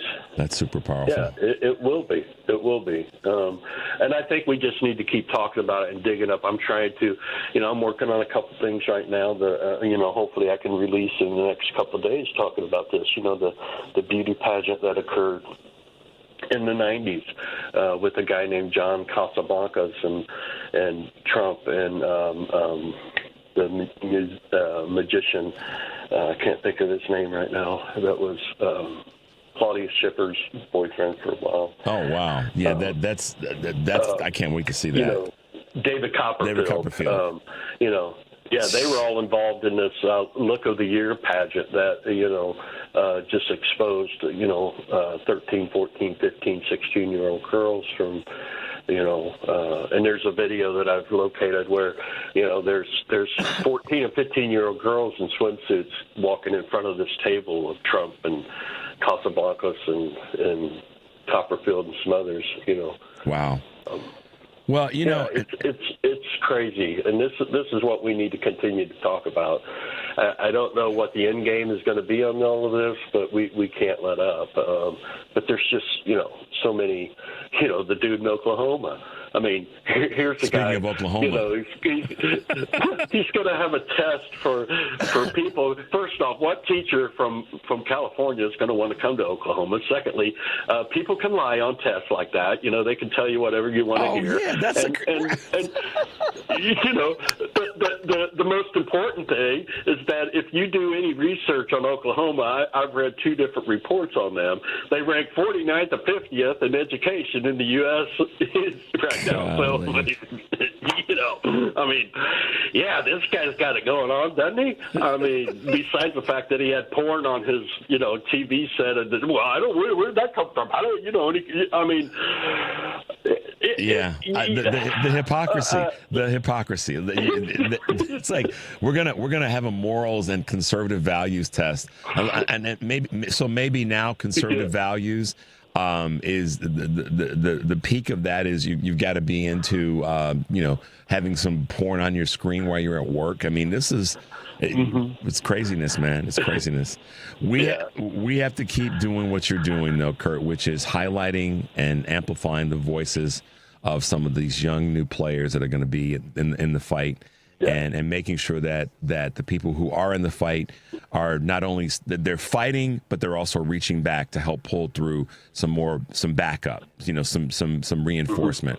And you're doing such a great job of that. And I just want to, again, applaud you for that, for those conversations that you brought to us. So I'm glad you're feeling better. I know you're still kind of on the mend by your own definition. And thank you for reminding me not to be hard-headed and stubborn.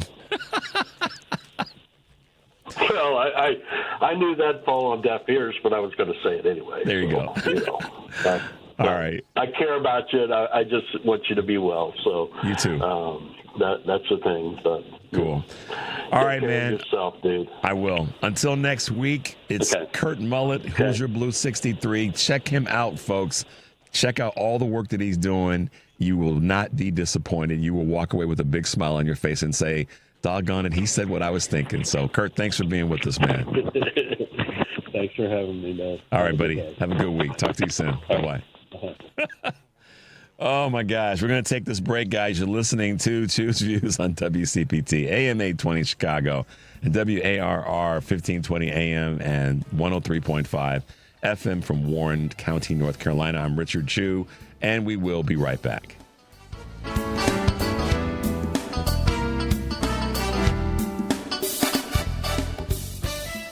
It's nice to know someone is on your side. Mark Drugs always has your back. No two dogs are the same. A dosage form or strength of medication that works for one dog may not work for another. A compounding pharmacy like Mark Drugs is here to help you with your pet's medication challenges. We'll be happy to help you when your pet is sick. After all, it can affect the whole family. That's why we give our four-legged patients customized medications to make it easier for them to take. For pet medication problems, first see your veterinarian, then talk to your hometown independent compounding pharmacy, Mark Drugs. If you'd like to know more about the ways we can personalize medication for each individual patient, we'd be happy to help. We are a compounding pharmacy, which means we can prepare the medication prescribed in a strength and dosage form that meets the patient's needs. Ask us how our pharmacy can help. You have a choice when it comes to your health care, and a great choice is Mark Drugs in Roselle and Deerfield, where you get better health and care for you and your pets. Check out the Pet of the Month at markdrugs.com. This is a WCPT Veteran Minute. In the heart of World War II, while the skies rumbled with the roar of combat, a groundbreaking squad of pilots emerged from the segregated South, the Tuskegee Airmen. An elite group of African-American pilots defied the odds with their courage and skills. Trained at the Tuskegee Army Airfields in Alabama, they became the first black aviators in the U.S. military. Despite facing racism and skepticism, they soared through the skies, unmatched precision, escorting bombers and earning a distinguished reputation for their bravery. Their red-tailed P-51 Mustangs became a symbol of excellence and resilience, and in 2007, the Tuskegee Airmen were finally honored as they were awarded the Congressional Gold Medal. These aviators didn't just fight for victory in the air, they battled for equality on the ground, forever altering the landscape of the American military and inspiring generations to come. This has been a WCPT Veteran Minute.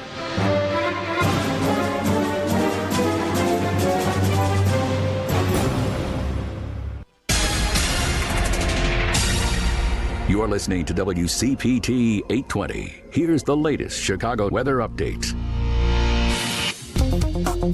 From the Weatherology Weather Center, I'm meteorologist Jennifer Wojcicki.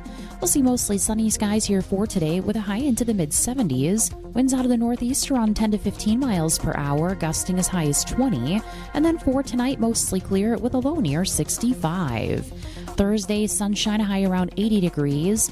Friday, plenty of blue skies and sun, will see high around 84. That's your latest Chicago weather update. Currently, it's 72. Alexa, play WCPT. WCPT from TuneIn. This is Choose Views with Richard Chew. Hey guys, welcome back to the show.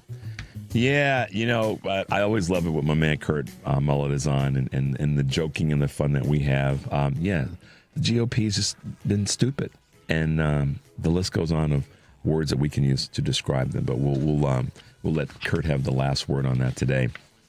So, you guys know how important local items are to me. We talk about national stuff all the time, but we know nationally what's happening nationally is affecting us locally here in Chicago, in Boston, in New York, in Warren County, North Carolina, and the list goes on.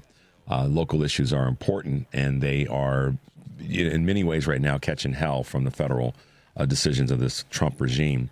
But a bright spot in Chicago is something that I just, my heart goes out to, and I love being indirectly a part of. And that's one of the historic places, theaters, monuments in the city of Chicago, if not the rest of the country. And that's the Studebaker Theater, which is housed in the Fine Arts Building at 410 South Michigan. Last week had this magical concert, literally it's called a magical concert by candlelight, and that featured a lot of timeless jazz and other great artists. And the dude that's been heading that up and doing such great work in that space is the director and producer, Jacob Harvey, who's been with us before on the show and has a lot of great things to share with us about what's going on at Studebaker Theater. Good morning, Jacob, and welcome to Choose Views. Good morning. It's good to be back. Thanks for having me. Yeah, it's good to be back. You've been traveling. You've been all over the place right now. Your passport is definitely up to date, I gather. Yeah, that's right. I just spent a week actually at the Edinburgh Fringe Festival seeing some really incredible theater. Man, I'm jealous in a good way because Edinburgh is one of my favorite cities in the world in terms of cities outside of the United States. Scotland is one of my favorite countries to visit. I've been blessed to go there a handful of times. And it was driven off of golf being at St. Andrews. But Edinburgh is such a wonderful town, and they have their own version of their magnificent mile that cuts through the center of the town, and you can see the Edinburgh Castle and all the rest. So kudos to you. I'm jealous, and I'm upset that you didn't reach out to me and say, hey, Chew, you want to roll with me for a few days? I'm very upset about that, Jacob. You got to talk to your people, man. Next time, we'll take the UK by storm together. How about that? They will be shocked. Like, look at these two dudes. Well, man, listen, I know that you had a good trip, and I know it was successful and prosperous and learning it and all that. But let's talk about what's happening here at home. I mean, you heard me say that you had this most beautiful Jazz by Candlelight work or show last week that was just phenomenal at Studebaker and featuring from Gershwin to Hancock, Herbie Hancock, who's a native Chicagoan. So what's been the response from last week's event? It's been really great, and we're really excited that we have a fall slate of some really exciting shows coming up too. So starting previews this weekend is actually 44 the musical, which is a really incredible, joyful, satirical musical about the Barack Obama presidency. And like I said, it starts previews this weekend, and we're really excited about that coming up. Yeah, that's going to be running from this weekend, the 23rd, till September 21st, and right. And so that's definitely going to be, my wife and I will make a point of running through to catch that, and then you've got some other things that are taking place. Give us a quick kind of rundown of what's happening throughout the next 30, 60, 90 days in terms of events and performances. Sure. Yeah. I mean, so after 44 closes, we have a really special limited run production of a new play called Ava, The Secret Conversations. It's written and starring Elizabeth McGovern, who most people would recognize from Downton Abbey. She's playing Ava Gardner, and it's a really incredible play that is based off of a series of interviews that Ava Gardner did with Peter Evans. And these interviews had largely been barred from publication till about 25 years ago with permission from the Gardner estate. And so now those interviews are being reimagined on stage with Elizabeth McGovern as Ava Gardner. So it's going to be a really special event as well. And then, after that, we have a really exciting series of concerts. We just announced the other day that Cam is going to be doing a show at the Studebaker on the 24th of October. We also have local companies like Chicago Opera Theater and Camerata Chicago, wrapping up their seasons at the Studebaker. So it's going to be a really, really exciting few months. Yeah, and then this, and others who listen to the show know that in terms of the Studebaker Theater, as more specifically the Fine Arts Building, it's one of my favorite Chicago landmarks. And for those of you listening anywhere in the country, when you come to Chicago, if there's not a performance that you can take in, sometimes that's just how things play out. Make a point of going by the Fine Arts Theater. And if you can get in and peek in and look at get a chance to see the actual auditorium of the Studebaker Theater, put that on your list, because it's such a wonderful historical building, and historical in the sense of education, but also in the sense of the arts, but also just architecturally, and how a city like Chicago and how many other cities throughout the nation have these beautiful old theaters. Jacob, talk a little bit about the beautiful old theaters part of our country. Yeah, well, you just did. That was the best commercial I could have ever asked for. So thanks for hyping up the Fine Arts Building and Studebaker Theater. One thing I will add to what you said is just to highlight that the Fine Arts Building is open to the public 7 days a week. So people are welcome and encouraged to come and visit. And aside from the Studebaker Theater, some big highlights to see are we have these beautiful original murals from 1900 that were painted by original tenants of the Fine Arts Building back in its inception at the turn of the century. And there's lots of different artists and artisans within the building that have their studios open and welcome people to come in and engage with them and buy their art. And if you're in town on a Friday, the second Fridays of every month is a massive event where the studios are open, and it's like a big party in the Fine Arts Building, and it's really not something to be missed. But you're right. Every day I'm in the Studebaker, I look around and I just say they don't build them like this anymore. We have this beautiful lot of historic theaters in the country, but especially here in Chicago. And, they're what's so fantastic about being in Chicago is the civic pride that's connected with arts and culture, and the historic preservation of keeping these historic spaces alive and keeping these historic spaces accessible to the public, and so that people can still feel like they're walking back in time and going into these places. Architecturally, the Fine Arts Building still has a lot of the original architecture from 1898 when it was first built. When you walk into the Studebaker Theater, you're going to see architecture from a renovation that was done in 1917, but you'll still see the original ceiling from 1898. And like I said, they just don't build them like that anymore. And that's true. Yes, we're speaking about it as part of what's here in Chicago, but that's also true in so many other parts of the country, particularly some of our, eastern and midwestern cities. And of course, we have to say that we can't exclude anything that's central and further west. But there's so many beautiful old buildings that are art buildings, that are old theater buildings. And I personally, I don't know about you, but I like it when I go to another city, anywhere outside of Chicago, anywhere in the country. And one of the things a couple of things that I always look for and puts a smile on my face is to look at some of the old churches, irrespective of denomination, one.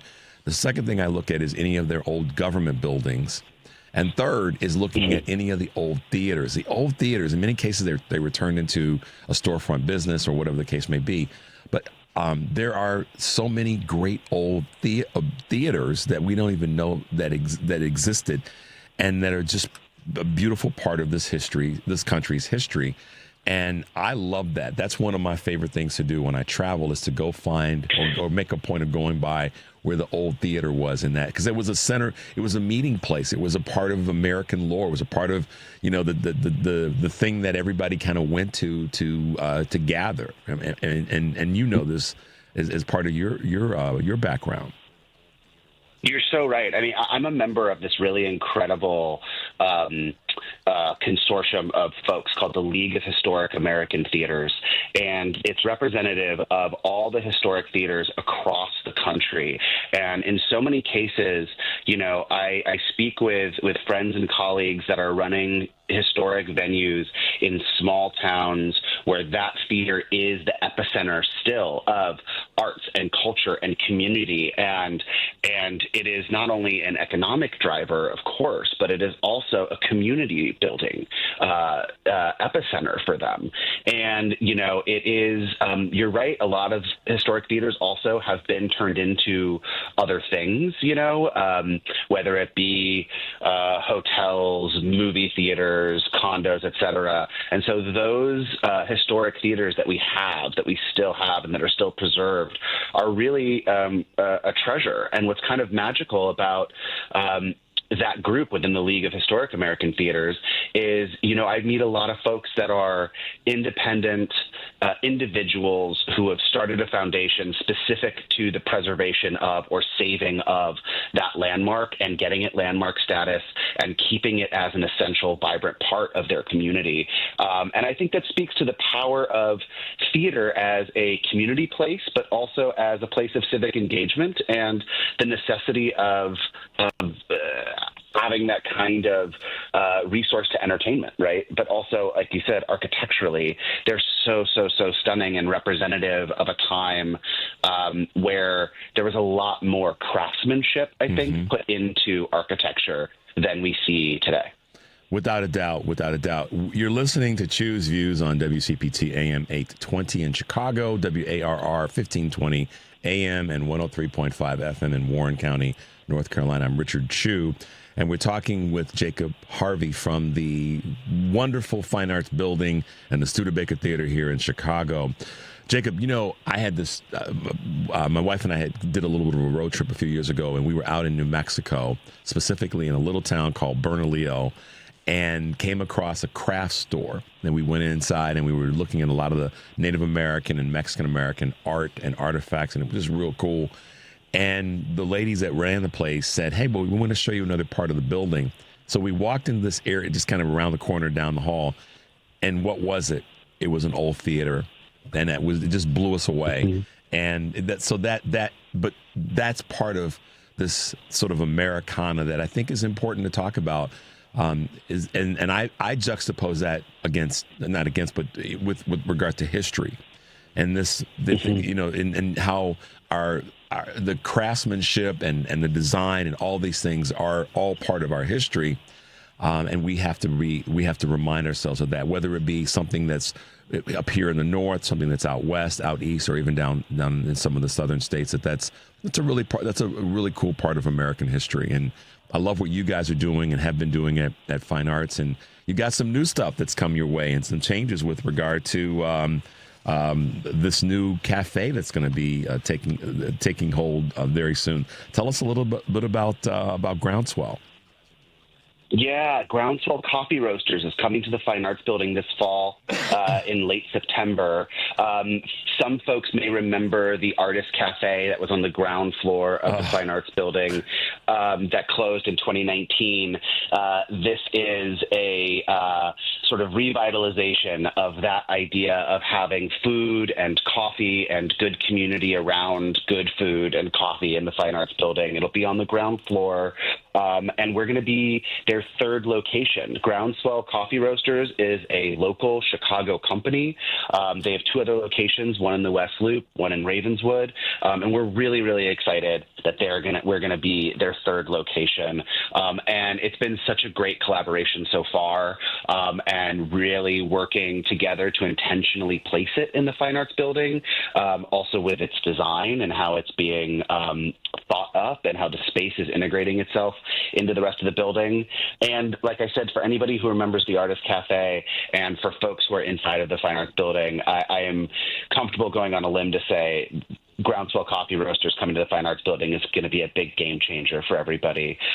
We will all have good food, good coffee, and a place to have meetings and community and share the Fine Arts Building with each other, but also have another opportunity to welcome folks and welcome the public off the street into the Fine Arts Building too. Yeah, it's a great location, you guys. If you haven't been, you got to check it out. And we've got some great theaters here in Chicago that need some love. And I got a text from one of our listeners talking about the Uptown Theater. I know you've probably been paying attention to that, and you know what we want to see happen. And I'll tell you, I miss the Artist Cafe. Even I've talked about this before. One of my favorite things to do is to get together with a relative of mine, and I would get a turkey sandwich, an order of fries, and a small salad. And it was so cool being in that cafe, and it was heartbreaking when it closed. But I'm glad that Groundswell is partnering with you guys to be part of the forward movement of the theater. So listen, I got to ask you this question, and this is more of a national question, but it also relates to what we're dealing with on the local level when it comes to things like the Smithsonian and the arts in general. And I know that you've been paying attention to that. How is this conversation right now impacting you, both as a theater manager and as a professional, but also individually, when you see what the Trump administration is trying to do with things like the arts and you know the Kennedy Center and Smithsonian? Yeah, I mean, it is a really scary and uncertain time, I think, for all of us in a lot of ways, and specifically in the arts. You know, it's no surprise that anytime we're talking about funding, whether it be locally or nationally, arts is often one of the first things on the chopping block. And, you know, this is certainly no exception to that, although it is heading towards some pretty bizarre extremes. I think in a moment like this, it's really, really critical for us, fellow artists and theater makers, to come together and have strength in community and power in community, whether it be sharing resources, amplifying each other's work, and really using that power of community to stay strong and stay together. Arts funding being in jeopardy is a devastating thing, especially still coming out of the COVID-19 pandemic. And there's a lot of organizations that haven't fully recovered from that devastation yet. And that, I think, just highlights, the importance of, like I said, working together, being in community together as fellow artists. And here in Chicago, we're lucky because we have a strong artistic community and a strong theater community. And we have a long history of standing together. And I think this moment is no exception, and will highlight the power and strength that we have to do work that is important, that is vital, and that is critical to the conversation locally, the conversation nationally, but also, frankly, to entertain, because I think there's a little need for a little bit of escapism too, and that's what's so incredible about the musical 44 that's coming up at the Studebaker is, it is a satire of politics, but it's also a joyful salve, and will give you the opportunity to delight and to laugh and to enjoy yourself for a couple hours in the theater. And even though it's about politics, it's still an escape. And I think that there's a lot of value and importance in that too. And theater is a shared experience. It's a community experience. And so we got to keep showing up and supporting local theaters, supporting local organizations and local artists. Because, if the government's not going to be helping us, we have to help ourselves. And like I said, there's just strength in us coming together in moments like this. There's that couldn't have been put any better. And thank you for that, Jacob. I kind of let my mind wander, not away from what you were saying, but into the depths of what you were talking about. escapism has its value because it allows us to dream about a better future, about a better direction, about a better way of being, about a stronger community. So I will tell everybody anywhere in the country that there's everything right and good about some escapism, some dreaming, because it allows you it empowers you to find a way forward. And right now, that's critically important. And you highlighted that so well. I've gotten texts from people saying, are there still tickets available for 44, the Obama musical? So are there still tickets available? Oh, yeah, absolutely. Like I said, previews start this weekend. Okay. You can get tickets to 44, the Obama musical, and to Ava at fineartsbuilding.com. For 44, the musical, you can visit 44theobamamusical.com, or for Ava, The Secret Conversations, avagardnerplay.com. And like I said, both shows are also on fineartsbuilding.com. So there's many access points to get there. But yeah, tickets are still available for 44. Tickets start at $44. So it's also a pretty reasonably affordable evening at the theater, and an appropriate number. There you go. Jacob, listen, man, I know I kind of geek out on this, and I don't apologize for it, and I appreciate all the... You shouldn't. No, right. I do too.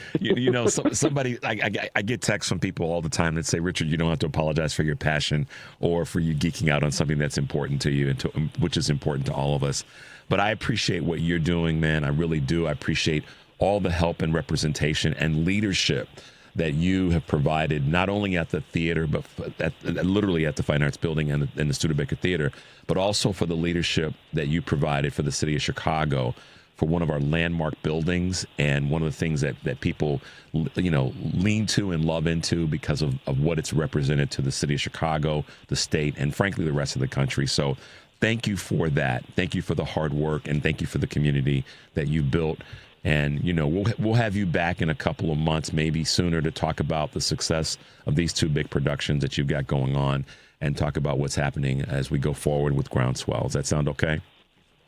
Yeah, thanks. Of course. I'm always happy to come back and hang and chat with you. It's always fun to be on your show. So thanks for having me and giving space and amplification to the arts in general, but of course to the Fine Arts Building in Studebaker. We really appreciate it. Absolutely, man. Well, listen, Jacob, have a great rest of the day. We'll talk soon, and I know I'll probably see you in the next couple of weeks because we're gonna work our way there to check out 44. So thanks, man. Appreciate you. Absolutely. I'll see you soon. All right. Be well. Have a great day. Bye now. You too. Bye-bye. How about that, guys? Yeah, make your way over. Yeah, I made it clear before. I love the Fine Arts Building. I miss the Fine Arts, the cafe. But like so many other places in the country, we have so many great old buildings, great old theaters, and a lot of them need some love. And if you're in a community anywhere in the country and you've got an old theater that needs some love, maybe put together an organization, maybe put together a group that can work on reestablishing that old theater, and it could be a meeting place like it may have been in years past, and bring folks together and create community, which we all need.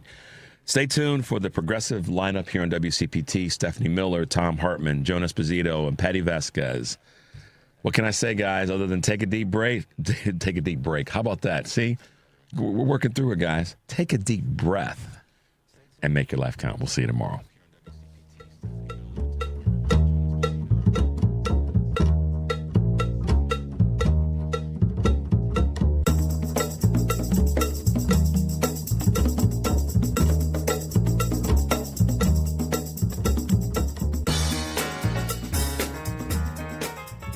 Is your upper floor too hot in the summer? Are energy bills climbing with every degree?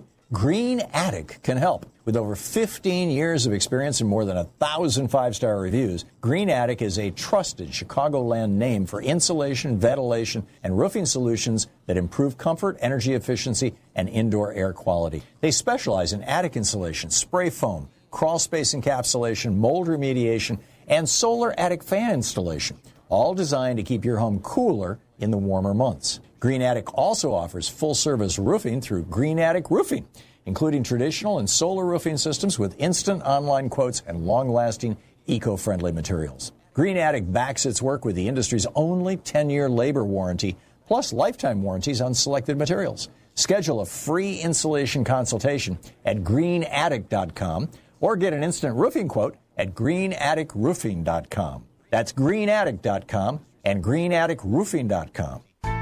This is Tony Moray. I'm an estate planning lawyer who drafts living trusts and wills. Since the election, I've been hearing from my clients, many of them fellow WCPT listeners, and we all wonder, how did this happen and what can we do? The how is, of course, very complicated. My thoughts as regard to what we can do is simple but important. We need to take extra care of those we love. Having an estate plan using either a living trust or will can provide comfort in uncertain times like these. When the progressive values we hold dear are under attack, I feel we must make sure that our personal lives are secure and then work out from there. I've been drafting estate plans for my clients for over 30 years, and I will use all of that experience to help you. Please call me at 847-996